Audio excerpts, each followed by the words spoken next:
கம்பெனிக்கு ட்ரைனிங் போயிருந்தாங்க ரீசெண்டாக. அந்த ட்ரைனிங்கில் வந்து 2 பேர் பயங்கரமாக பாராட்டி, நான் நினச்சி பார்க்கவே இல்லை, நீங்கள் இவ்வளோ சூப்பரான ட்ரைனிங், நம்மளோட எல்லாத்தையும் எடுத்து காட்டிடக்கூடாது.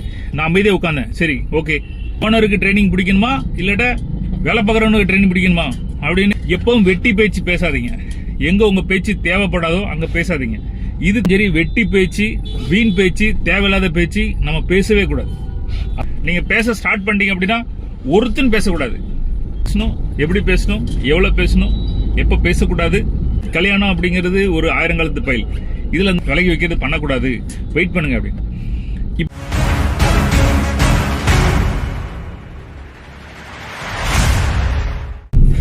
நான் ஒரு கம்பெனிக்கு ட்ரைனிங் போயிருந்தேன் ரீசெண்டாக. அந்த ட்ரைனிங்கில் வந்து அந்த ஹெச்ஆர் வந்து சரியான டம்மி பீஸு. எப்படியோ தட்டைக்க பற்றி கான்ஃபிடன்ஸ் இல்லாமல் பயந்து ஏதோ ட்ரைனிங் அரேஞ்ச் பண்ணி என்ன பண்ணிட்டு இருக்கு. அதான் ட்ரைனிங் அரேஞ்ச் பண்ணிச்சு. அப்புறம் வந்து நான் அங்கே என்ன ஒரு விஷயம்னா, எல்லாத்தையும் எப்படி ஜட்ஜ் பண்ணணும், எப்படி வந்து நீங்கள் உங்களோட கம்பெனிக்கு மார்க்ஸ் கொடுக்கணும், ஒரு டீமை எப்படி நீங்கள் பெர்ஃபார்ம் பண்ணுறதை மானிட்டர் பண்ணணும் அப்படின்னு ட்ரைனிங்காக போயிருந்தேன். அப்போ நான் பார்க்கும்போது யார் ட்ரைனிங் கொடுக்காங்களோ, யார் ட்ரைனிங் கொடுத்தாலும் ஹெச்ஆரே டம்மி பீஸு. அதே இந்த ரோலுக்கு சரியான ரோல் கிடையாது. சும்மா பேசி தட்டைக்கு பற்றி எப்படியாவது வேலையை காப்பாத்தின்னு சொல்லிட்டு இருக்கு. அது தெரிஞ்சு அப்போ நான் எல்லாத்தையும் மெஷர் பண்ணும்போது அது அங்கே பக்க முழிக்க ஆரம்பிச்சிருச்சு. சரி, ஓகே, நான் அப்படி விட்டாச்சு. எல்லாரும் கேலி கிண்டல் பண்ணாங்க. ஓகே.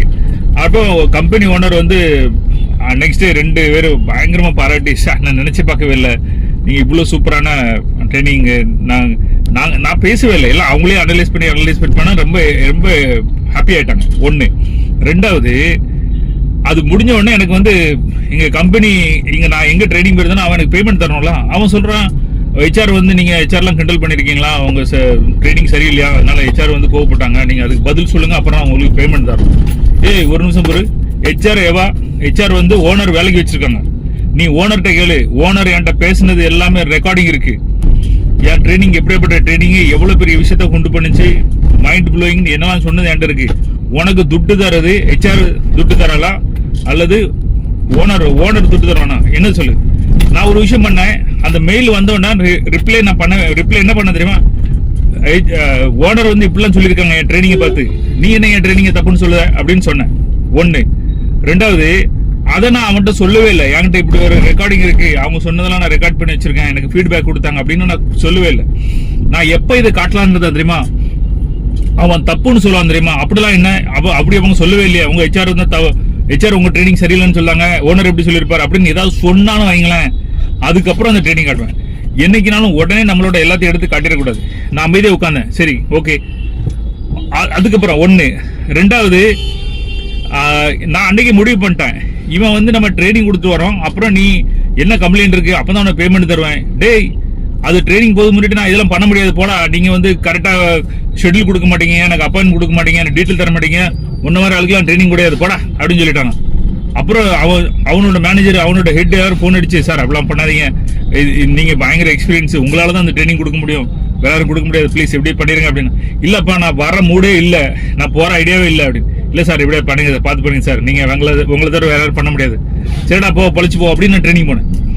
என் கையை கால முந்துட்டு அவனை ட்ரைனிங் கொடுத்துட்டு பணம் கொடுக்கும்போது அப்புறம் கெத்துல பேசுறான். நம்ம டேய், நீ ட்ரைனிங் கூப்பிடும் போது இப்படியாடா நீ கூப்பிட்ட, நான் உன் ட்ரைனிங் கூப்பிட்டு உன் சம்பளத்தெல்லாம் சாப்பிடணும்னு கேட்டேன். மாட்டேன் என்கிட்ட என்ன மாதிரி பேசுனா, இப்போ உன் ஸ்டைல், உன் பேச்சு எப்படி இருக்கு, அதுவும் என்ன உண்மைன்னு கண்டுபிடிச்சா நீ, ஓனருக்கு ட்ரைனிங் பிடிக்கணுமா இல்லாட்ட வேலை பார்க்குறவனுக்கு ட்ரைனிங் பிடிக்கணுமா அப்படின்னு எல்லாம் பேசினா அமைதியாயிட்டு. அப்போ நான் ஒரு முடிவு பண்ணிட்டேன், இதுக்கப்புறம் இவனோட ட்ரைனிங்கே நம்ம போகக்கூடாது, இவனை எப்போ ட்ரைனிங் கூட்டம் சொல்லி போக மாட்டேன் நான் முடிவு பண்ணிட்டேன். ஆனா நான் அவன்கிட்ட சொல்லலை. எதுக்கு தேவையில்லாம சொல்லணும். நம்ம வந்து ஒரு ட்ரைனிங் ஒருத்தன் பண்ண மாட்டோம், அவனை இதுக்கப்புறம் உனக்கு நான் ட்ரைனிங் வர மாட்டேன் போட அப்படின்னு நான் உள்ள முடிவு பண்ணிட்டேன். ஆனா அவன்கிட்ட சொல்லவே இல்லை. நான் இங்க இடத்துல என்ன சொல்ல வரேன்னா, எப்பவும் வெட்டி பேச்சு பேசாதீங்க. எங்க உங்க பேச்சு தேவைப்படாதோ அங்க பேசாதீங்க. இது தேவையில்லாத விஷயம். நான் உன் ட்ரைனிங் வரமாட்டேன், நிறைய பேர் சண்டை போட்டா இனி எனக்கு ட்ரைனிங் வரமாட்டேன் அப்படின்னு சொல்ல தெரியுமா. சொல்லாதடா, சொல்லாத. அவன் வருவான் தெரியுமா, அப்போ சொல்லுவோம், அதுட்டு அமைதியா இருக்கும். ஒருவேளை அவன் வராம கூட போகலாம். அவன் ஒரு முடிவு பண்ணிருக்கலாம், இனி இவனுக்கு ட்ரைனிங்கே கொடுக்க கூடாது, எங்க போனாலும் பிரச்சனை பண்ணிட்டு வரான் அப்படின்னு அவன் முடிவு பண்ணிருக்கலாம். எங்க போனாலும் சரி, வெட்டி பேச்சு, வீண் பேச்சு, தேவையில்லாத பேச்சு நம்ம பேசவே கூடாது. அமைதியா இருக்கணும். அதை வரும்போது பேசணும்.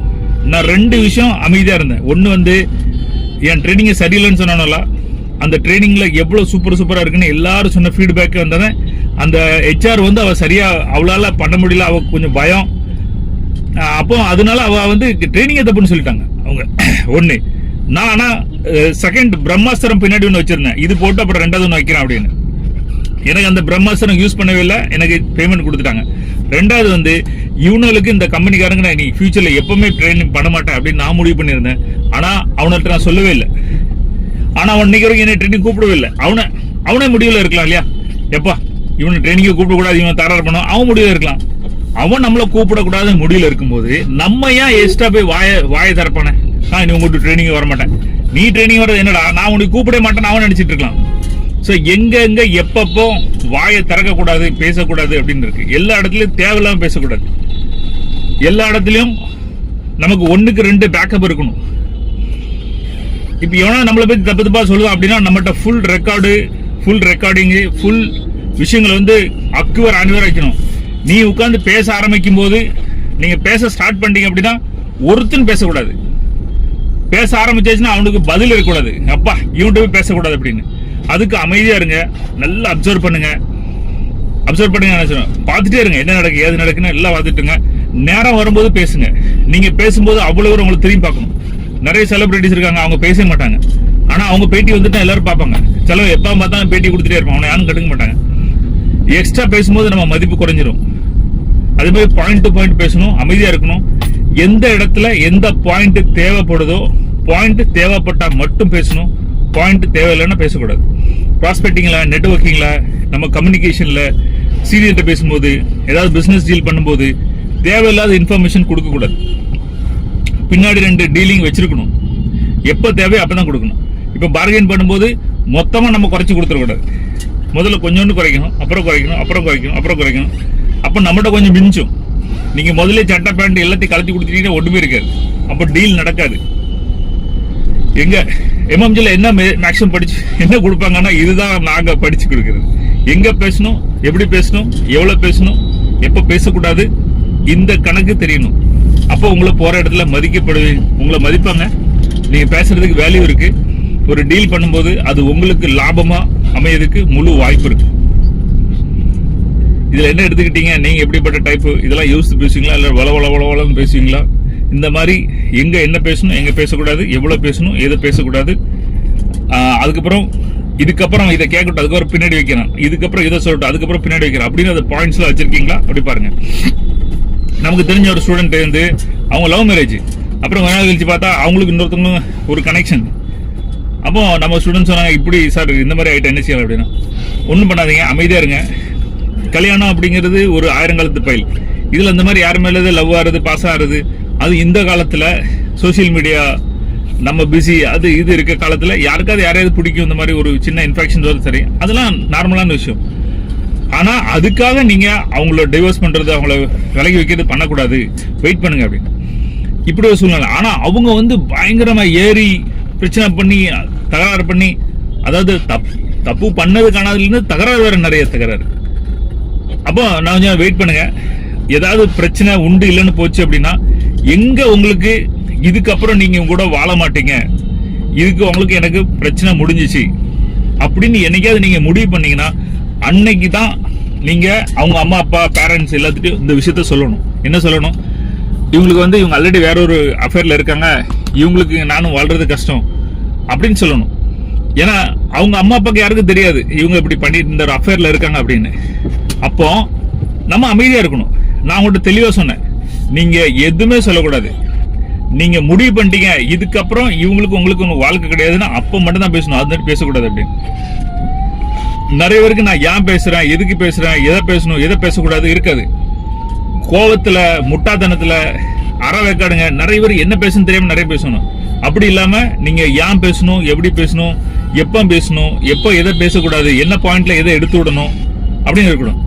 அப்புறம் அவங்க வந்து நான் சொன்னேன், நீங்க வந்து எப்பவும் யாரு கூடயும் பேசிடாதீங்க, இந்த மாதிரி அவங்களுக்கு அஃபேர் இருக்கு, அவங்க வேற கூட லெவல்ல இருக்காங்க, அந்த மாதிரி இருந்தாங்க அப்படி இப்படி எதுவுமே சொல்லிடாதீங்க, வெயிட் பண்ணுங்க அப்படின்னு சொன்னா ஓகே அப்படின்னு வெயிட் பண்ணா. கடைசியில வந்து பஞ்சாயத்து அது இது எதுவும் போகல, அவங்களுக்குள்ள சமாதானம் ஆயிட்டாங்க, சூப்பர் ஆயிட்டு. இப்போ அவங்களுக்குள்ள எந்த பிரச்சனையும் கிடையாது, அவங்க ஹஸ்பண்ட் ஒய்ஃப் ரொம்ப நல்லா இருக்காங்க. அவங்க இந்த மேட்டர் வந்து புருஷன் முன்னாடிக்கு மட்டும்தான் தெரியும், வேற யாருக்கும் தெரியாது. அவ்வளவு ஸ்மூத்தா முடிச்சிட்டாங்க. சோ ஒரு விஷயத்துல வந்து நம்ம யாரு கூட ஒன்னா வாழ போறோம் அப்படின்னா அவங்க என்ன தப்பு பண்ணாலும் சரி, ஒரு சொல்ல குத்துனது நண்பனாதான் வெளியே செத்தா கூட சொல்லக்கூடாது அப்படிமாங்க. குத்துனது நண்பனால செத்த கூட சொல்லக்கூடாது. அது மாதிரி உங்க லைஃப் பார்ட்னர், உங்க ஹஸ்பண்ட் ஒய்ஃப் யாரு தப்பு பண்ணாங்க அவங்க கூட நீங்க காலப்புறம் வாழ போறீங்கன்னா ஊரா போய் யார்ட்டையும் சொல்லாதீங்க. அது நீங்க வச்சுக்கோங்க. நீங்க வாழ்ந்துட்டு திரும்ப ஒன்னா சுத்தும் போது அவ்வளவு சொல்லுவோம். இது நான் என்னோட பயோடேட்டா ஆட்டோபயோகிராபி புக்ல நீங்க பாத்துருக்கலாம். நான் அந்த இதை பத்தி பேசியிருக்கேன். வீட்டுல சண்டை கண்டா வரும்போது ஊரெல்லாம் சொல்லிட்டு அப்புறம் அந்த சண்டை கொஞ்ச நாள் மறந்துடும். அப்ப நாங்க ஒன்னா இருப்போம். அப்போ சண்டைக்காரங்க அவனாங்க என்னடா நீங்க எல்லாம் சண்டை போட்டு பிரிஞ்சுட்டேன்னு சொன்னா பரதேசினாயா நாங்க ஒன்னாதான். அதாவது ஊர்காரனுக்கு இது கூட தெரியாது. சரி இவங்க ஒன்னா இருக்காங்களா, இதுவே பேசணுமா பேச வேண்டாமா அப்படின்னு அது கூட பார்க்க மாட்டான். அவனுக்கு தெரிஞ்சதெல்லாம் என்ன சண்டை போட நீ அப்படிதான் பேசுவோம். சோ ஒருத்தவங்க வந்து நம்மகிட்ட ஏதாவது இப்படி பேசுறாங்க வைக்காங்க அப்படின்னா எதை பேசணும் பேசக்கூடாது தெரியணும். அவங்க கூட காலம் ஃபுல்லா வரோம், இது நம்ம கூட உள்ளது, நம்ம ஃப்ரெண்டு, நம்ம ரிலேட்டிவ், இவங்களை பத்தி எதுவும் சொன்னா நமக்கு அசிங்கம் அப்படின்னு நம்ம நினைச்சோம் அப்படின்னா அதை வந்து வெளியே யார்ட்டும் சொல்லக்கூடாது. ஏன்னா அப்படி சொல்லிட்டோம் அப்படின்னா நாளைக்கு அவங்க கூட நம்ம இருக்கிறது ரொம்ப கேவலமாயிடும். அல்லது நம்ம முட்டை இந்த அடிஜரி இந்த ரோட்ல அடிஜரி போட்டு கிடப்பான தெரியுமா, இந்த ரோட்ல படுப்பான், ரோட்ல டென்ட் அடிச்சு தூங்குவானு தெரியுமா, அவங்களுக்கு எந்த மதிப்பு மரியாதையும் கிடையாது. அவங்களுக்கும் நமக்கும் வித்தியாசம் எல்லாம் போயிடும். நம்ம ஃப்ரெண்ட்ஸ் ரிலேட்டிவ்ஸ் யாரும் பண்ணா பொறுத்திருந்து பார்க்கணும். எல்லா விஷயத்தையும் எல்லாரையும் போய் கேவலப்படுத்தக்கூடாது. நிறைய பேர் வந்து நம்மளை மிஸ்யூஸ் பண்ணலாம். அவனோட சொந்த காரியத்துக்காக அவளோட சொந்த காரியத்துக்காக நம்மளை வந்து கேவலப்படுத்தி நம்ம குடும்பத்தை கேவலப்படுத்துறது அந்த மாதிரி விஷயங்கள் எல்லாரும் வருவாங்க. அப்பதான் அவனுக்கு இம்பார்ட்டன்ஸ் இருக்கும், அவனுக்கு ஏதாவது வெஞ்சன்ஸ் இருக்கும். அதுல நம்மள ஊடையில வந்து ஏதாவது பண்ணுவாங்க. சரியான சில பேக்குங்க இந்த மாதிரி எவனாவது இழுத்து விட்டானா அவன் முன்னாடி போயிருது, அவனை பத்தி பேசுறது, குடும்பத்தை பத்தி பேசுறது அவனுக்கு தெரியாது. அண்ணன் தம்பி கூட சண்டை இழுத்து விட்டு ஒருத்தந்து கூட இருப்பான். நீ அண்ணன் தம்பி கூட சண்டை போடாத. நாளைக்கு உனக்கு ஒண்ணு அண்ணன் தம்பி நினைப்பான். எவனோ ஒருத்தவன் சொல்லி ஏத்தி விடுதான்னு சொல்லிட்டு அவனை சண்டை போட்டனா நாளைக்கு அவன் ஏத்தி விட்டு போயிருவான். நாளைக்கு அண்ணன் தம்பி நீங்க எல்லாரும் ஒண்ணா இருக்கும்போது கேவலமா இருக்கும். சோ எப்போ எங்க எதை பேசணும், எதை பேசக்கூடாது, எவ்வளவு பேசணும், இது எல்லாம் யோசித்து பேசும்போது அந்த உறவுகள் உங்களை சுத்தி இருக்கிற உறவு நல்ல நீடிக்கும், மதிப்பு மரியாதை நீடிக்கும். மக்கள் உங்க பேர்ல இருக்கிற மதிப்பு வச்சிருப்பாங்க. நீங்க அந்த உறவுகளை வந்து கடைசி வரைக்கும் தாக்கி கூட்டு போலாம். ஒன்ஸ் ஏதாவது நம்ம பேசிட்டு வச்சுட்டோம்னா தட் இஸ் ஃபார் எவர். அதுக்கப்புறம் நம்ம அவங்கள மூஞ்சில முழிக்க முடியாது, அந்த மனக்கசு புள்ள இருந்துட்டே இருக்கும். அதை விட்டு வெளியே தாண்டி வர முடியாது. என் குடும்பத்துல என்னோட ரிலேட்டிவ் ஒருத்தவங்க வந்து லவ் மேரேஜ் பண்ணிட்டாங்க. அது ரொம்ப கொடூரமான இருந்துச்சு. எல்லாரும் சேர்ந்து பிடிச்சி கல்யாணம் பண்ணக்கூடாதுன்னு சொல்லி, அதாவது நானும் ஒருத்தன் எல்லாம் பண்ணிட்டு எல்லாம் பண்ணும்போது கடைசியில பார்த்தா அவங்க கல்யாணம் பண்ணிட்டாங்க. கல்யாணம் பண்ணி இப்போ குழந்தைலாம் இருக்கு. ஆனா உள்ள இருக்க அந்த வலி இருக்குல்ல, அது வந்து போவே மாட்டேங்குது. நம்ம நடந்த விஷயங்கள் நம்மள இவ்வளவு இந்த லவ் வந்து நம்ம ஸ்டாப் பண்ணிடலாம் அப்படின்னு நினைச்ச விஷயங்கள் நான் அதெல்லாம் சேர்ந்து பண்ணிருக்கேன். அந்த வலி வந்து உள்ள இருந்து போவே மாட்டேங்குது. அந்த கசப்பு, அந்த விஷயம் வந்து பண்ணது வந்து மறக்க முடியல. அவங்களால மறந்துருந்தாங்க, நம்மளால மறக்க முடியல. அதனால எதையாவது ஒரு விஷயத்த தப்பா பேசுறதுக்கு முன்னாடியும் செய்யறதுக்கு முன்னாடியும் சொல்றதுக்கு முன்னாடியும் நல்லா யோசிச்சீங்க. ஆனா அது சொல்லிட்டீங்கன்னா அந்த வேர்டுல இருந்து வெளியே வரது ரொம்ப கஷ்டப்படும். பட் ஸ்டில் அதெல்லாம் மறந்துடணும். குடும்பம் எல்லாம் இருக்கும்போது, ஃப்ரெண்ட்ஸ் இருக்கும்போது எல்லாத்தையும் விட்டுட்டு தான் போகணும்னு நான் நினைக்கிறேன். Okay, take care.